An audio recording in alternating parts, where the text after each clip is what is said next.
பணம்னு ஒன்று கொடுத்தா கூட ஹோட்டலில் போய் சாப்பிட்றோம், பணம் தானே கொடுக்குறோம் அப்படின்னு சொல்லும் போகும்போது பீஸா இந்த மாதிரி ஹோட்டல்லாம் வச்சுட்டு இங்கே ஹோட்டலில் வந்து சாப்பிட்டுட்டு கர்மம் போயிருமானாலும் போகாது. நாம் சாப்பிட்ற சாப்பாடில் அரிசி இருக்குது பார்த்தீங்களா, அந்த அரிசியில் கூட நம்ம பேர் எழுதியிருக்கோம். அது மாதிரி தான் சாப்பாட்டில் தான் அரிசியில் தான் எழுதி வச்சுருக்காரு, பர்கரில் எழுதலை. எழுதி வச்சாதான் நம்ம சாப்பிட முடியும். அதனால தான் சாப்பாடுக்கு மட்டும்தான் அது பொருந்தது. நான் அதை ஸ்கிப் பண்ணாமல் பதில் சொல்லணுமேன்றதுக்காக சொன்னேன் ஒழிய ஹோட்டல் நடத்துகிறவங்களுக்கு தான் அந்த கர்ம வினை குறையும். வெயில் என்ன தான் நிழல் அருமை தெரியும்.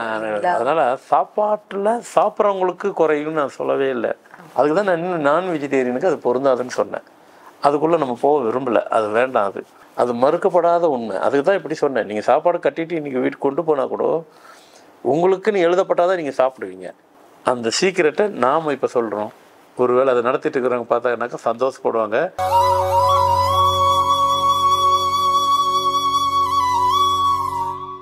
ஆன்மீக உலா அன்பு நேயர்களுக்கு இனிய வணக்கம்.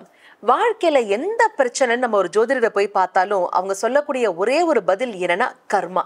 நிறைய கர்மா இருக்குங்க, அதுக்கு இதை பண்ணுங்க அதை பண்ணுங்க அப்படின்லாம் சொல்றாங்களே.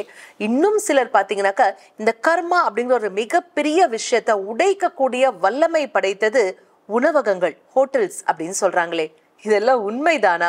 ஒரு ரெஸ்டாரண்ட் ஓபன் பண்ணா எப்படிப்பா கர்மா போகும்? இது குறித்த $1 மில்லியன் ஆன்சரை நமக்காகவே எடுத்திருப்பதற்காக நம்ம கூட நம்ம அரங்கிற்கு வருகை தந்திருக்காரு ஃபார்மேட் நியூமராலஜியின் தந்தை டாக்டர் மகாதன் சேகர் ராஜா அவர்கள். வாங்க நேயர்களே, சார் சந்திப்போம். வணக்கம் சார். வணக்கம்மா. சார் சொல்லும் போதே சிரிப்பா வருது சார். அதாவது வாழ்க்கையில அவ்வளோ பிரச்சனை இருக்கு, அதற்கான காரணி கர்மா அப்படின்னு ஒரு புறம் சொல்ல, மறுபுறம் பாத்தீங்கன்னாக்க இந்த கர்மாவை உடைக்கக்கூடிய வல்லமை படைத்தது, அதை கரைக்கக்கூடிய ஆற்றல் படைத்தது உணவகங்கள், ரெஸ்டாரண்ட்ஸ் அப்படின்னு சொல்றாங்களே. இதெல்லாம் உண்மைதானா? ஒரு ஹோட்டல் ஓபன் பண்ணா எப்படி சார் கர்மா நல்லாகும்? கண்டிப்பா. அதாவது நம்ம ப்ரோக்ராமுக்கு முன்னாடி தான் நம்ம எப்பவுமே ப்ரோக்ராம் ஆரம்பிக்க நம்ம கொஞ்சம் டிஸ்கஸ் பண்ணுவோம் இல்லையா சார்? அப்போ உங்கள்கிட்ட நான் தான் சொன்னேன், ஹோட்டலில் சாப்பாடு சாப்பிட்டாக்காவே கர்மா போகும். நீங்கள் சிரிச்சிங்க, சார் ஹோட்டல் சாப்பாடு சாப்பிட்டாக்க கர்மா எப்படி போகும், நீங்கள் ப்ரோக்ராம் பாருங்கள் எப்படி சொல்கிறேன்ட்டுன்னு. அதுதான் உண்மை.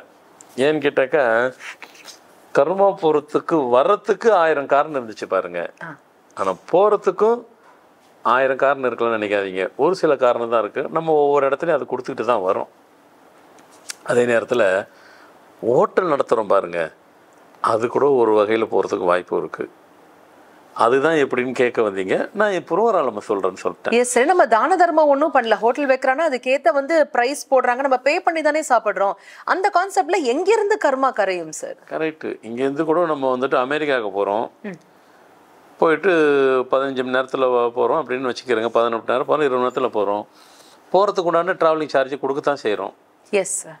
கொடுத்தா கூட அது கொண்டு போய் நம்மளை பத்திரமா சேர்த்துடலாம். அப்போ வாழ்த்து தானே செய்கிறோம். அதேமாரி ஒரு ஸ்தலத்துக்கு போகிறோம், ஸ்தலத்துக்கு போகும்போது அதுக்கு போகிறதுக்கு ட்ராவலிங் செலவு உண்டான கொடுக்கத்தானே செய்கிறோம். திருப்பதிக்கே ஸ்தலம் போகிறோம், கேதார்நாத்துக்கு போகிறோம், பத்ரிநாத்துக்கு போகிறோம், எல்லா ஸ்தலத்துக்கு போகிறோம், கைலாய மலைக்கு போகிறோம். இதுக்கு சார்ஜஸ் எல்லாம் இருக்குது, ட்ராவலிங் சார்ஜஸ்லாம் எல்லாமே கொடுத்தா கூட அந்த இடத்துல நம்ம போகும்போது சார்ஜஸ் பே பண்ணால் கூட நம்ம அவங்கள நல்லபடியாக எங்களை கூட்டி போய் பத்திரமா கூட்டு வந்து விட்டா இல்லைங்களா, அப்போ அவங்கள வாழ்த்து தானே செய்கிறோம். அப்போ அந்த தொழிலும் கூட கர்மாவை கரைக்குமா சார்? இல்லை, கர்மாவை கரைக்கிறதுக்காக சொல்லலை, நீங்கள் கேட்டதுக்காக பதில். பணம் தானே வாங்குறாரு, அப்போ இது தர்மமாக பண்ணாருன்னு கேட்குறீங்க. அதுக்கு தான் இது பதில். இது அதுக்கு தான் பொருந்தும். அதனால் பணம் இல்லாமல் அது நடக்கலை. பணம்னு ஒன்று கொடுத்தா கூட ஹோட்டலில் போய் சாப்பிட்றோம், பணம் தானே கொடுக்குறோம் அப்படின்னு சொல்லும் போகும்போது இவங்க அந்த உணவுன்னு அருந்துறாங்க. வெஜிடேரியன் ஹோட்டலுக்கு மட்டும்தான் அது பொருந்தும். ஓகே. நான் வெஜிடேரியனுக்கு அந்த கர்ம வினை போகுமானா போகாது. வெஜிடேரியன் அது எஸ்பெஷலி சாப்பாடு போடணும். அதுக்காக இவங்க பர்கரு, பீஸா இந்த மாதிரி ஹோட்டல்லாம் வச்சுட்டு இங்கே ஹோட்டலில் வந்து சாப்பிட்டுட்டு கர்ம போயிருமானாலும் போகாது சார். ஆனால் லாஜிக்கலி பார்த்தாக்க சாப்பாடு சாப்பிட்டாலும் வயிறும் மனசும் திருப்தி ஆகுது, பர்கர், பீஸா அண்ட் நான்வெஜ் சாப்பிட்டாலும் வயிறும் மனசும் திருப்தி ஆகுது இல்லைங்களா? ஸோ ரெண்டுமே ஒன்று தானே. அதில் எப்படி சார் இவ்வளவு பாகுபாடு சொல்கிறீங்க? அரிசி இருக்குது பாருங்க, நாம் சாப்பிட்ற அரிசியில் இல்லை, நல்ல கேள்வி கேட்குறீங்க, அதுக்கு தான் நீங்கள் இருக்கீங்க. நாம் சாப்பிட்ற சாப்பாடில் அரிசி இருக்குது பார்த்தீங்களா, அந்த அரிசியில் கூட நம்ம பேர் எழுதியிருக்கோம். நீங்கள் இன்றைக்கி சாப்பாடு சாப்பிட போகிறீங்கன்னா நீங்கள் சாப்பிட்ற சாப்பாடில் அதுக்குள்ளே உங்கள் பேர் எழுதியிருந்தால் தான் அந்த சாப்பாடை நீங்கள் சாப்பிட முடியும். நான் சாப்பிட்றதா இருந்தால் கூட அந்த அரிசியில் நம்ம பேர் இருக்கும். அப்படி அது எப்படிங்க எழுத முடியும்? அதுதான் கடவுள். எதெல்லாம் நம்ம கேள்வி முடியலன்னு நினச்சி கேட்குறோமோ அந்த இடத்துல தான் கடவுள் இருக்கிறாரு. அப்போது அதுதான் இன்றைக்கி சாப்பாடு. அதுக்கு இப்படி சொல்லலாம், நீங்கள் கூட வேலைக்கு போகிறீங்க, சாப்பாடு கட்டிட்டு போவீங்க, உங்கள் வீட்டில் உள்ளவங்க கட்டி கொடுக்குறாங்க, கட்டி முடிச்சுட்டு எடுத்துகிட்டு போகிறீங்க. இன்றைக்கி நீங்கள் இந்த சாப்பாடை சாப்பிட்றீங்கன்னு நிச்சயம் வேலை பல்லுன்னு சொல்லிட்டு பக்கத்தில் கொடுத்துட்டு போயிடுறீங்க. உங்கள் சாப்பாடு உங்களுக்கு இல்லையா, பக்கத்தில் அவருக்கு நீங்கள் எழுதி வச்சுருக்கா, அவர் சாப்பிட்றாரு. அது மாதிரி தான் சாப்பாட்டில் தான், அரிசியில் தான் எழுதி வச்சுருக்காரு. பர்கரில் எழுதலை, பீஸாவில் எழுதலை. என்ன அந்த மாதிரி ஐட்டம் நிறைய இருக்குது, எனக்கு தெரியல, அதிலலாம் அவர் எழுதலை. அதுவும் இவங்க சாப்பிடணும்னு விதி இருந்தால் தானே சார் சாப்பிட முடியும். அதை தான் சொல்கிறேன், விதி இருந்தால் தான் சாப்பிட முடியும் தான் நானும் சொல்கிறேன். நீங்கள் கேட்ட மாதிரி சாப்பாட்டு சாப்பிட்டாலும் வயிறு நிறையுது, டிஃபன் சாப்பிட்டாலும் வயிறு நிறையுது அப்படின்னாக்கா அதில் அவர் எழுதலையே, அரிசியில் தானே எழுதியிருக்கிறாங்க. நம்ம சாப்பாடை நம்ம சாப்பிடணும், நமக்கு விதி பயனை எழுதி வச்சாதான் நம்ம சாப்பிட முடியும். அதனால தான் சாப்பாடுக்கு மட்டும்தான் அது பொருந்தது. அதான் மீல்ஸு, ஹோட்டலில் போனால் மீல்ஸ் அப்படின்னா அந்த மீல்ஸ் ரைஸுக்கு மட்டும்தான் அது பொருந்தது. மற்ற நான் வெஜிடேரியன் ஹோட்டலுக்கு அந்த கர்ம வினை நடத்துகிறவங்களுக்கு தான் பொருந்தது சொன்ன ஒழிய நான் சாப்பிட்றவங்களுக்கு பொருந்ததுன்னு சொல்லலை. ஆனால் நீங்கள் கேட்டது சாப்பிட்றவங்களுக்கு பொருந்துற மாதிரி கேட்டீங்க.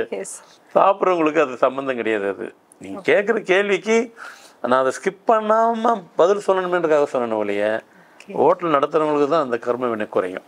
பில்லை பார்த்தோன்னே பக்குங்குதே சார், அந்த ஜிஎஸ்டி இந்த ஜிஎஸ்டின்லாம் போட்டு அப்பவும் கூட அவங்க கர்மா குறையுமா சார்? ஹோட்டல் நடத்துறவங்களுடைய கர்மா இது வேற, அது வேற, அது அவங்க ஒன்றும் பண்ண முடியாது. இப்படி செய்யின்னு சொல்லி சொல்கிறாங்க, செய்கிறாங்க. ஆனால் அதை செய்கிறதுக்கு மனசு வேணுங்க. பட் அட்லீஸ்ட் குவாலிட்டி ஃபுட் கொடுக்கலாம், அதை ஹோட்டல் ஓனர்ஸ் பார்க்கலாம். வேணும், டெடிக்கேஷனாக பண்ணுறாங்க பாருங்கள். நம்ம சொல்கிறோம் பெரிய பெரிய ஸ்தாபனம்லாம் பார்த்தீங்கன்னாக்கா அந்த சாப்பாடு ஹோட்டல் நடத்துகிறாங்க பாருங்கள், அதெல்லாம் பார்த்தீங்கன்னாக்கா அது எப்போ அதனுடைய சாப்பாடை நீங்கள் புரிய வரும் தெரிய வரும்னு பார்த்தீங்கன்னாக்கா நீங்கள் வண்டியில் எங்கேயோ பிரயாணம் பண்ணுறீங்க. பிரயாணம் பண்ணும் போகும்போது எந்த இடத்துலையுமே இப்போ பசி, பயங்கர பசி, மணி 2:30 2:45 3 நல்ல பசி, சாப்பாட்டு கடைக்காக 10 கடை ஏறி இறங்கியிருப்பீங்க. அந்த சாப்பாட்டை அப்போ தான் புரியும் உங்களுக்கு. ஆஹா, சாப்பாடு கிடைக்கலையே, அவன் அதை வச்சுருக்கான், இட்லி தான், தோசைன்றான், பரோட்டாங்கிறான், ஐயோ அது வேண்டாம், சாப்பாடு இன்னும் தள்ளி போட்டு 1 ஹவர் 1.5 ஹவர் 2 ஹவர் அலையிறீங்க, அலைஞ்சு அந்த சாப்பாடு சாப்பிட்றீங்க பார்த்தீங்களா, அப்போ தான் அதனுடைய அந்த நேரத்தில் தான் வேலையை தெரியும். வெயில் என்னதான் நிழல் அருமை தெரியும். அதனால் சாப்பாட்டில் சாப்பிட்றவங்களுக்கு குறையும்னு நான் சொல்லவே இல்லை. சாப்பாட்டு கடை உணவு, அது சாப்பாட்டினுடைய அரிசி, ரைஸு, சாவல், அதை செஞ்சு ஹோட்டல் பண்ணுறவங்களுக்கு மட்டும்தான் குறையும். அதுக்காக ஒரு ஹோட்டல் நடத்திட்டு ஒரு 4 வருஷம் நடத்திடுங்க, இப்போ எனக்கு குறைஞ்சிருச்சான்னா நீங்கள் நடத்திக்கிட்டே இருங்க, செஞ்சுக்கிட்டே இருங்க, கொஞ்சம் கொஞ்சமாக குறையும், கொஞ்சம் கொஞ்சமாக குறையும். கல்லுலாம் இருக்குது பார்த்தீங்களா, ஸ்டோனு, ஜெம் ஸ்டோனு, அதெல்லாம் தண்ணியில் போட்டாங்கன்னா கரையுமா? அது எப்படி கரையும்? கரையக்கூட கல்லும் இருக்குது. ஒரு வருஷத்துலேயே ஒரு சுற்று தான் குறையும். அது மாதிரி கர்மாங்கிறது நீங்கள் எவ்வளோ கர்மம் வச்சுருந்துருக்கீங்களோ தெரியாது, ஒரு சுற்றாக குறைஞ்சிக்கிட்டு வரும். பல வருஷம் நடத்திக்கிட்டீங்கன்னாக்கா கண்டிப்பாக. அப்படின்னாக்கா நீங்கள் சொல்கிறத பார்த்தாக்கா சில ஹோட்டல் நடத்துகிறவங்களாம் கிட்டத்தட்ட 50 ஹோட்டல் 60 ஹோட்டல் பிரான்ச்சஸ் ஃபுல்லாக வேர்ல்டு ஃபுல்லாக வச்சுருக்குறாங்க. பல ஃபாஸ்ட்டாக குறையுமா சார்? கண்டிப்பாக இல்லை, ஃபாஸ்ட்டாக இல்லை, அப்படியே பெரிய லெவலில் குறைஞ்சிக்கிட்டு தான் வரும். அதில் டவுட்டே இல்லைங்க. ஏன்னா நமக்கு காசை கொடுத்தா தான் அவங்க செய்கிறாங்கன்னு போகும்போது, ஏங்க அவங்களுக்கும் நான் என்ன கேட்குறேன், காசை கொடுத்தா தானே போடுறாங்கன்னாக்கா அவங்க வேலைக்கு ஆள் வச்சுருக்காங்களே, அவங்களுக்கு சம்பளம் கொடுக்கணும்ல. அதெல்லாம் ஒரு ப்ராக்டிக்கல் டிஃபிகல்ட்டின்னு ஒன்று இருக்கு இல்லையா, நம்ம அதை பார்க்கணும். அப்போ இவங்களுக்கு சம்பாதிக்கிறாங்கன்னு பண்ணணும், இவங்க சம்பாதிக்காமல் வேறு ஒரு இடத்துல வேலை செஞ்சானாக்கா சம்பளம் கொடுக்கணும்ல. அப்போ அதை இவங்க வேலை செஞ்சு சம்பாதிக்கிறாங்க. நம்ம அப்படிலாம் கணக்கு போட முடியாது. ஆனால் அது செய்யணுங்கிற மனசு வரணும்.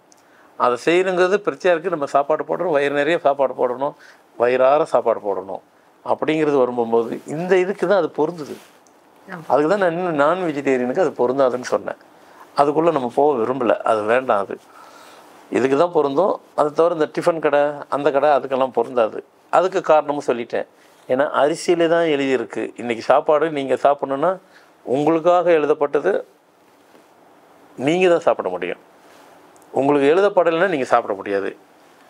இது இன்ன காலத்தில் நம்ம சொல்லப்பட்டது இல்லை, இது அப்போத்துலேருந்து அது உண்மை, அது மறுக்கப்படாத உண்மை. அதுக்கு தான் இப்படி சொன்னேன். நீங்கள் சாப்பாடு கட்டிட்டு இன்றைக்கி வீட்டுக்கு கொண்டு போனால் கூட உங்களுக்குன்னு எழுதப்பட்டால் தான் நீங்கள் சாப்பிடுவீங்க. உங்களுக்குன்னு எழுதப்படாமல் பக்கத்தில் இருக்கிறனால அவங்களுக்கு அன்றைக்கி எழுதப்பட்டிருக்கு, அங்கே கொடுத்துருவீங்க. சாப்பாட்டும் அதே தான். அதனால் ஹோட்டல் நடத்தினாலும் சைவ ஹோட்டல் சாப்பாடு போடுற ஹோட்டல் நடத்தினாலும் நடத்துகிறவங்களுக்கு ஒரு கட்டத்தில் அவங்களுக்கு அந்த முன் ஜென்மத்தினுடைய கர்ம வினை கொஞ்சம் கொஞ்சமாக குறையும். சாப்பிட்றவங்களுக்கு அல்ல, அதை தவிர மற்ற ஹோட்டலுக்கு அல்ல. இதுவும் ஒரு வழி. கண்டிப்பாக இதை பயன்படுத்தும் போது அவங்களுக்கு தெரியும். இதை செய்கிறவங்களுக்கு அவங்களுக்கு தெரியுதோ இல்லையோ அந்த சீக்கிரட்டை நாம் இப்போ சொல்கிறோம். ஒருவேளை அதை நடத்திட்டு இருக்கிறவங்க பார்த்தாங்கனாக்கா சந்தோஷப்படுவாங்க. சந்தோஷப்படுறது எதுக்குனாக்கா உண்மையிலே இன்னும் டெடிகேஷன் செய்வாங்க. அதுக்கு நம்ம ப்ரோக்ராம் கண்டிப்பாக யூஸ் ஆகும். என்னங்க எவ்வளவு சூப்பரான விளக்கங்கள் சார் நமக்காகவே கொடுத்தாரு இல்லையா? கர்மா அப்படிங்கிறதுக்கு பாத்தீங்கன்னாக்கா இங்க போங்க அங்க போங்க, ஓமம் பண்ணுங்க, யாகம் பண்ணுங்க, பூஜை பண்ணுங்க, பரிகாரம் பண்ணுங்க, இந்த மாதிரிலாம் எக்கச்சக்கமான விஷயங்கள் சொல்லி நம்மள ஓட ஓட விடுறாங்க. இது எல்லாத்தையும் தூக்கி ஒரு ஓரமா வச்சுட்டு ரொம்ப சிம்பிளா சார் சொன்ன மாதிரி விஷயங்களை பண்ணி பாருங்க. ப்ரொவைடட் குவாலிட்டி ஃபுட் கொடுங்க. என்னைக்குமே ஃபுட்டை வேஸ்ட் பண்ணாதீங்க. மீண்டும் அடுத்த நிகழ்ச்சியில் சந்திப்போம். அது வரைக்கும் என்னங்க நான் எப்பவும் சொல்றதா, எங்கேயும் போயிடாதீங்க, எங்க கூடவே இணைந்திருங்க. மறக்காம நம்ம ஆன்மீக உலா யூடியூப் சேனலை லைக் பண்ணுங்க, ஷேர் பண்ணுங்க, சப்ஸ்கிரைப் பண்ணுங்க. மீண்டும் சந்திப்போம். அதுவரை நன்றி, வணக்கம். ஆன்மீக உலா சேனலை பாருங்க, மறக்காம லைக் பண்ணுங்க, ஷேர் பண்ணுங்க, சப்ஸ்கிரைப் பண்ணுங்க.